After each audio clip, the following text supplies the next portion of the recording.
It is now 3 p.m. where I am, and it's been 12 hours since Manchester United has played, but the game was at 3 a.m. and it finished at 5, and I was a bit too tired to make the video, so I went to bed. But I kind of want to make the video around the same time. So it's exactly 12 hours since Manchester United has played, and the cases has been rising around Europe and especially in England.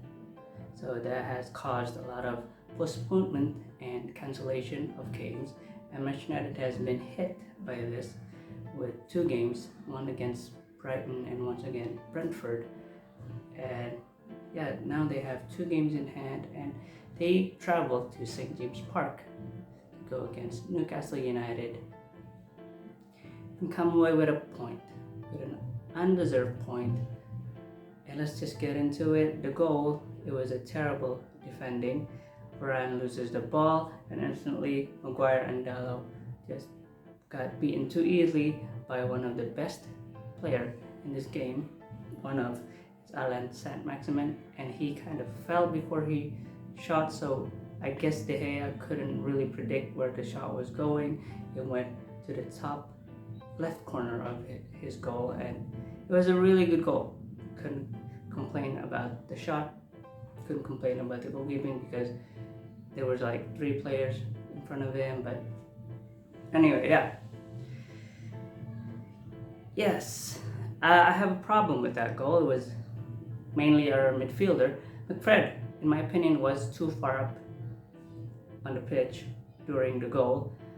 I don't know if this was intended by Ralf Rangnick, but this has happened twice, where our midfielder are too far apart from our defenders, and that kind of caused dangerous actions like this, which I think a similar thing happened against Club Brugge when we played in the final game of the Champions League. For the first 15 minutes, it was a very messy game. No pressing. I didn't see any pressing. I didn't see any Ralf Rangnick style. We were focused on attacking too much that at one point we had 5 players overloaded in one place. We kept losing the ball, horrible touches, horrible passes, a lot of useless crossing. Only 6 out of our 23 crosses was successful. And a lot of counter-attacking by Newcastle as a result, and that really played into their favor with players like Allan Saint-Maximan and Joelinton, who was also one of the players of the match. Everybody looks lethargic. It's like they haven't been playing. It's like they're playing pre-season. It's like they didn't even want to play at all.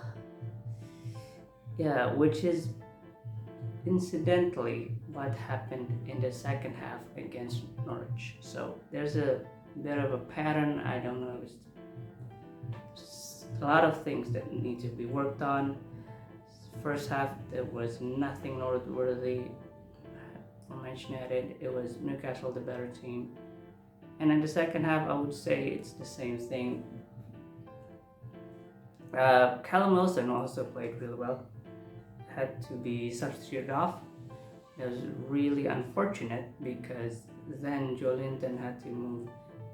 No, not Joelinton. Allan Saint-Maximan had to move forward, and it was really unfortunate for Newcastle and for as a neutral fan, because then Joelinton and Allan Saint-Maximan didn't have that duo on the left, which was really dangerous in the first half. And Allan Saint-Maximan and Joelinton was probably the 2 best players. They were really good. It was hard to choose between them.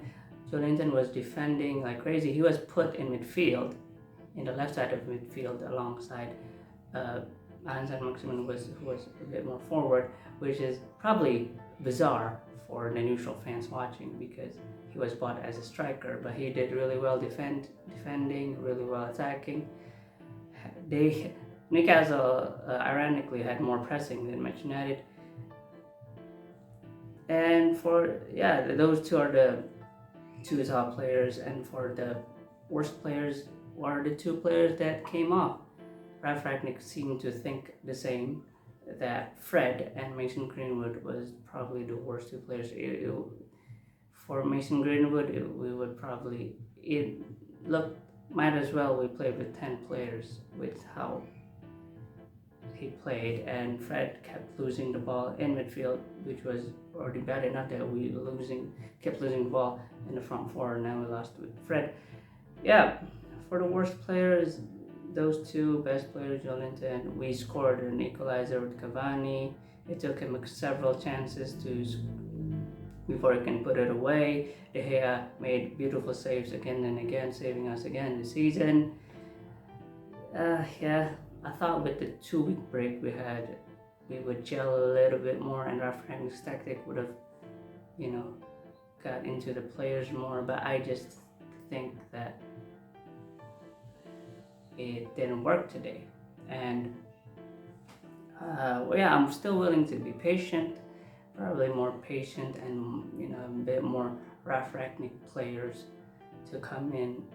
A few transfers would probably has to be done. It was really disappointing. We didn't deserve the draw. Newcastle was more entertaining. It says a lot when the opponent played more entertaining football than my team that I was supposed to be, reviewing the match after.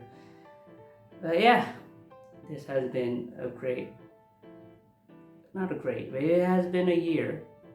It has been a great season so far in the Premier League, and I'll see you next year.